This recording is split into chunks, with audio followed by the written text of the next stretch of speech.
I'm here with Rob and Ron from Zombie Unicorn Comics in Chicago. I'm so excited to highlight their store and chat with them.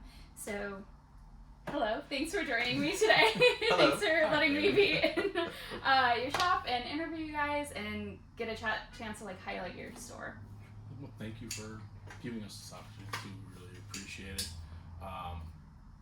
Definitely something that we've been wanting to do. So, like to say that you're the first one to do this. So yes, the first one to interview the owners of Zombie Unicorn. Yes, what an accomplishment. Groundbreaking. So, before we dive into the shop, how did you guys get into comics? When did you start collecting? How did you know that this was, the thing that you wanted to dive into? I've been collecting comics probably since 7th grade or something like that. Mm-hmm. Sure, there was a hiatus somewhere there, and then got right back into it. In my, when I became an adult and started making money, I was like, oh, now I can go get the nicer stuff. But yeah, I'd say it was a comic shop right off, maybe 3-4 blocks from the school that I went to, grade school that I went to, and went in there. It was like, oh wow, I don't know what to pick, and it was a Punisher War Journal cover that grabbed my attention. It was the one with the Wolverine. Mm-hmm. He's got the claws through the Punisher jersey. Yeah. And that one just grabbed my attention, and it was just Well, it's like an epic cover. Yeah, exactly. It's just leave it to me to pick that epic cover, but yeah, that's kind of what got me into it. Got into Spider-Man, then later on got into DC. Mm-hmm. So I've just been collecting all sorts of comics since then. So that's where my roots kind of started with comics. It was like a slowly from Punisher throughout. Right. Yes. Good start. Good start.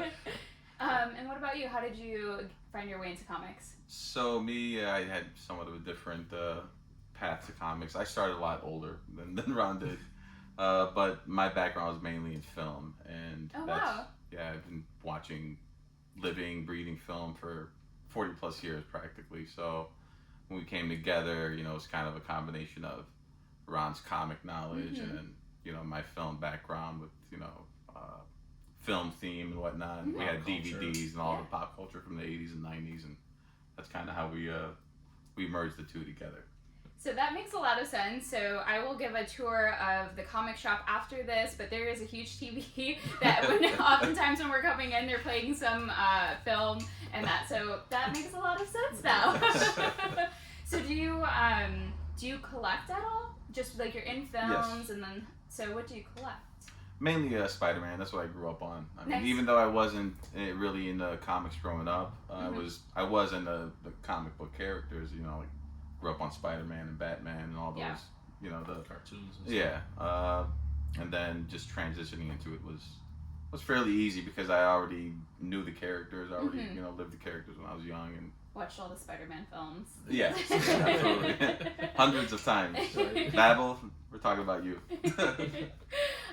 So how did you guys decide you wanted to open Zombie Unicorn? Because I know the shop opened during the pandemic. Right before the Right, pandemic. but That's before the smack in pandemic. the Yeah. middle. So really intense. Yeah. So interesting enough, I was doing Zombie Unicorn comics years before the brick and mortar. I was doing wow. stuff, selling stuff online on eBay. It was just kind of a side hustle, really, and where I'd buy lots and sell stuff, and then go and buy the grails that I was looking for, or something like that. So, and it kind of took a different turn where it just kind of got bigger and bigger, and I got a better following and so forth. And then Robert was talking about opening up a shop, which is where we kind of got the dual name going, but with Zombie Unicorn Comics kind of coming into the fold after the fact. Yeah. It was mainly because the pandemic hit, and Yeah. he didn't have an online presence at the time because he was just kind of fresh into the lease and just started. I don't even think he opened the doors yet. Yeah, Right, no, no. we had taken on the lease in January of 2020. Wow. Perfect timing, I know. So yeah, we weren't able to actually officially open up until June when we went into the next phase from the lockdowns. By that time, wild.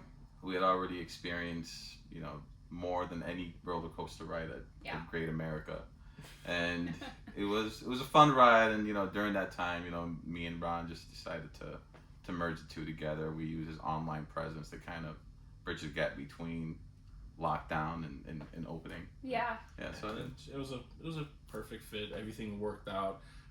We were able to supplement the income through the online sales. Yeah.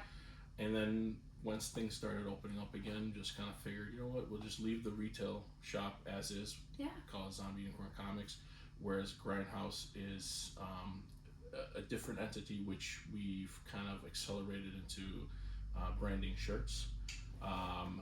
I Designs. I mean, we pretty much do a lot of problem. I'll let Robert speak on the printing side of things, but basically we've incorporated that into our business model. Oh, I love it. So tell me a little bit more about that then. So the printing background, my father was a printer for 20 plus years. Wow. So I had learned the business, while he was still in business at his shop, and learned it a bit. Decided that I don't want anything to do with it for some time, and then just like The Godfather, just when I thought I was out, they pulled me back in. So I ended up eventually going into a printing business on my own, and it was more design based, and I had all the printing services and resources that my dad had accumulated, and worked with some of the customers that we still had from back in the day, and eventually grew to the point where Grindhouse kind of was a transition from Rye Inc. into that, just kind of encompassing everything from the printing and to the retail services and to the design services as well. And I know a lot of people always make fun of the name or always question, what does this mean? Why is it spelled that way with an RYE?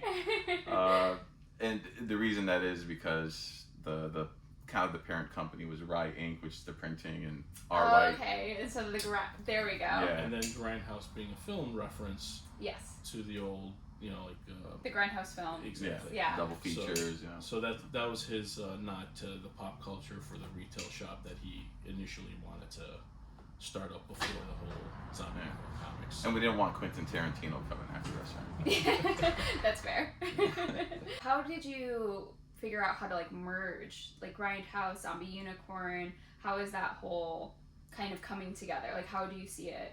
Well, we kind of let the market decide, really. I mean, that's why we kept both names. Yeah. Because again, the business license, everything was under Grindhouse initially. I kind of came in as a secondary entity, and then just let the marketing kind of take over from there, and most people kind of stuck with the Zombie Unicorn Comics for the retail, for the toys and comics and so forth.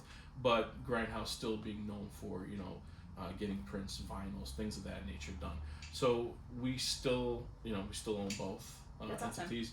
Awesome. But going forward, we decided we're gonna push with the Zombie Unicorn Comics for the retail side of things, while doing the the movie stuff. Doing that with Grindhouse and kind of taking it from there and see where it goes. That's really exciting. So, obviously this wasn't the initial idea of how you're going to set up, like you were saying. We kind of led into this. How do you feel that Zombie Unicorn Comics is different from other comic shops in Chicago? One thing, I mean, and this is other people saying this, not us. The atmosphere. I get so many times, and I can probably show you some, even some Google reviews and something where someone specifically said, while you take it for granted, but just someone saying hi when you walk into the door, varies from shop to shop, and not to take away anything from other shops, because there are some great shops in Chicago, by far. And we're customers of all these shops. Yeah, exactly. We still are, some places. And we've built good relationships and networks with those shops, so by all means, it's not a knock on them, but this is what we like to do, is make sure that everyone kind of feels like family when they come in here. And we also tend to give a little more diversity as far as the kind of products that we carry. Yeah, there's definitely a lot here. Yeah, we kind of, you want to make sure that when someone walked in here, I think Robert said this in the beginning, it's like it should feel like a mini Comic-Con. And I love that idea. And now that you've said that, it definitely gives me that vibe 100%, because there is a little bit of everything. There's if you like anime, if you like comics, if you like pop culture, there is something here for you. If you like statues, because like you were saying earlier when we, Ron and I were talking, they have a Dazzler statue that I kind of want. And you were saying that there are people who just like collect statues and like come in here and that's what they buy and are not really into comics. But there really is, there's toys, and I'll show you all in the, the tour, but there's just so much here for just everyone. Yeah. And the other thing that we like to do is the surfaces. Like we brought Clayton Crane in our first year open in September of 2020, I think that was. Yes. And we had a line wrapped around the building That's for awesome. that. And we wanted to kind of keep that up. The pandemic kind of shifted that a little bit, but we're trying to get back to that. For instance, we got Sam De La Rosa coming in for 2 days. When? November 2nd and 3rd. Yeah, 2nd and 3rd. I will be here. Which is a Wednesday and Thursday. For those who don't know Sam De La Rosa, I brought this because I got this from him from C2E2 a couple years ago. December, actually. Yeah, right? December, yep. Yeah. That is awesome. This is the kind of remarks that he does. This is from Amazing Spider-Man 365, where he did Spider-Man 2099 remark on the cover. So we're gonna have him here. Remark. That's awesome. I love it. I mean, this was like when I saw this, I'm like, I don't even care what the grade was. I just wanted the art. Yeah. Just go on the wall. And but yeah, like, really nice guy. He's gonna come in again, set up November 2nd, and then come back on the 3rd. He's gonna do signatures, remarks, get to meet and greet, have talk to him. That's awesome. So he's definitely a down to earth guy that if anyone's into comic art needs to come check him out for sure. Yeah, if you like Venom, you need to be here. Yeah. My We're dad. kind of fans of Venom. Yeah, just a little bit. The only Venom that I really have, but it's Sam De La Rosa. I think it's like the Lethal Protector and the Funeral Pyre. Yeah. My dad doesn't read comics, but he gifted those to me. Like he had them from when he worked at like a White Hen and like had. Oh my god! Oh wow! That is so cool. Wow. Yeah. So that's so cool. So I love that you guys are doing that. This space is definitely giving me like mini Comic-Con vibes now that you've mentioned it.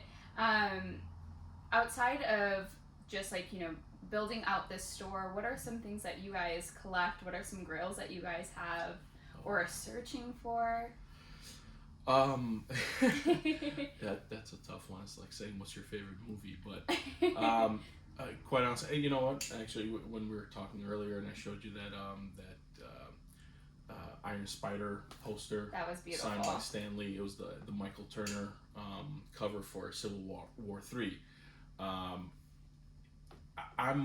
lean more towards the artwork that pops to me, as far as like what I display. Yeah. So I tend to look for those things when I'm out in the wild or when collections kind of come in. And then, of course, nostalgic things. I'm a sucker for Copper Age, like 90s comics. I know everyone kind of downplays them, but you know that 88 to 94 period. That's your sweet spot? That's because that's where I was collecting, So those are my Wolverines, my Punishers, my ASMs, my, stuff that I read. So those definitely resonate with me. But other than that, I mean, pretty much same grills that everyone else goes and chases. Yeah. But yeah, definitely the art. The art is something. Is like that where really your grabs focus my is. attention. Rob, what about you? So are we talking about comics or anything in general? What are we talking? It could be anything in general. I mean, I'm curious. I'm a big time collector of like DVDs. I really? I'm still that guy that goes to Best Buy or to the. Do you get the Steelbook, like blue 4K? Yeah, I My do that every now and then. I fall for actually, that. Yeah. Like collects those, and he'll like send me. They're really cool. They're really intricate. The Lord of the Rings. I don't even. The artwork on those is like amazing. They're like the a DVD to play it, but like I want the Steelbook Lord of the Rings. Yeah. I'm like I need this in my life. That's really cool. As far as comics goes, I'm also an art, fanatic. So I'm more after the artist covers that I like. Like Peach Momoko, Bagley, obviously McFarlane's, art. So yeah, that's where I'm at. But as far as just collecting wise, I'm still trying to complete my set of the ASM Volume 1. Not that far off, but I'm at the most expensive part of it. So yeah, like where it's like you need to start saving in order to get some of these books. I'm gonna take a second mortgage on a few. So what are some books that are coming out right now, or series that you guys have read that you would recommend to maybe some new readers or people who are looking to get into comics? Honestly, you always have the mainstream, the Marvel titles and the DC titles, and everyone has their favorites from those, and they've got subplots and everything. But honestly, I implore people to take a look at some of the indies that are coming out, from Aftershock to Scout Comics has a few good ones. It seems like this. If you're looking for those storylines, Boom's been coming out with. I love Boom. But one thing, Boom, just, for me, it feels like they're hit and miss. Like one title's great, the other one's kind of like kind of going off of the tailcoats of the other one. I would agree with that. When they hit, you're like, I am in it. So definitely check out some of those. That's my opinion on that. And so instead of saying one specific story, come on and check out what they've got in their catalog. Again, I love that. We try to carry as much of the indie stuff as we can. Can't carry everything, but we're more than willing. If you come in and say, hey, you know what, this is a title we want, we'll be happy to subscribe you to that title. I'll make sure we get that for you.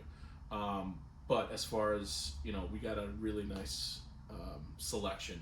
And we'll get them issue 1, 2, 3, 4 up to a certain point. If I see they're not really selling, we'll stop. Yeah. But we're always getting the number ones in just to see how people kind of react to them. So definitely. Yeah, I would definitely say you have a really great selection here. They have both like new titles, back issues. I've found some of my even magazine, like older X-Men magazines here.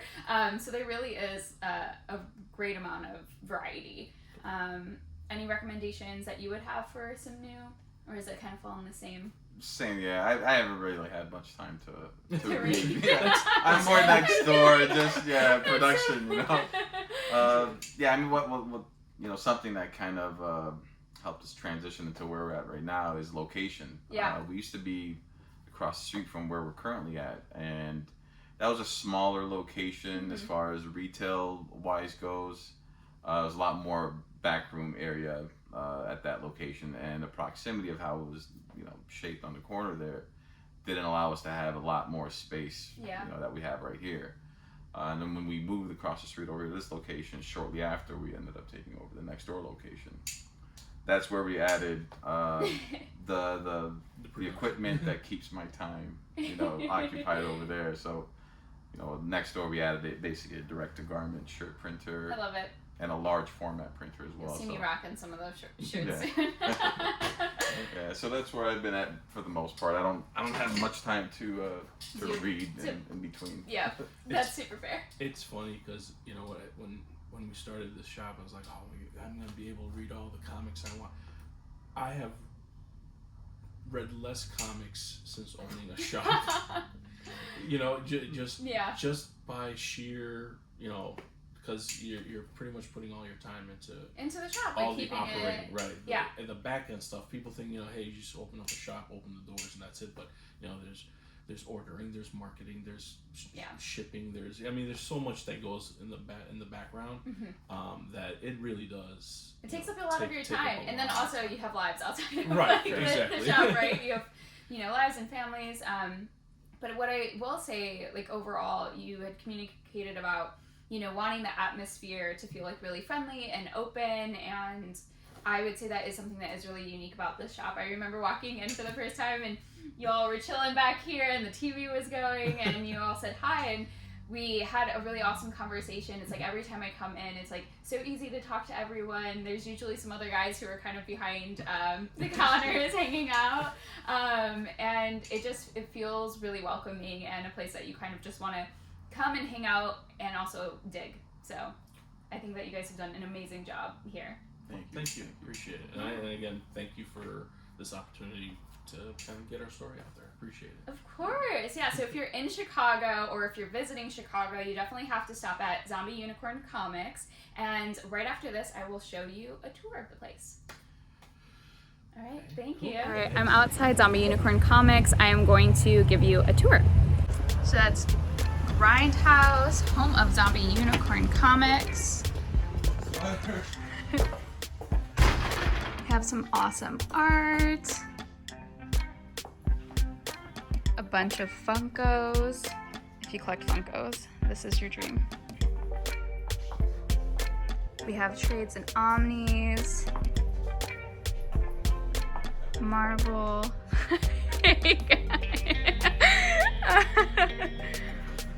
We have all of these boxes to dig through, and that is the TV that they're usually playing films on. And then these also have back issues. It's so fun to come in and dig in these. And this is their toy section. There's anime, there's a little baby Sailor Moon. I love it. This is so awesome. Some Marvel back issues, indie back issues, some plushies. And then they even have bundles here as well. So they really have a little bit of everything. Ooh, okay, that Beauty and the Beast, I think I want that. So they do a lot. This is not an incredibly large space, but they do so much with it, and it's so great. Look at that Hulk. Venom. This is awesome. This gets me in trouble. I just bought some back issues that I didn't need but dearly wanted. So this is Zombie Unicorn. Oh wait, I have to show that Dazzler. That Dazzler up there might be mine one day. Thanks for watching. I am so excited that I got to show you Zombie Unicorn. Like, subscribe, and let me know what you think.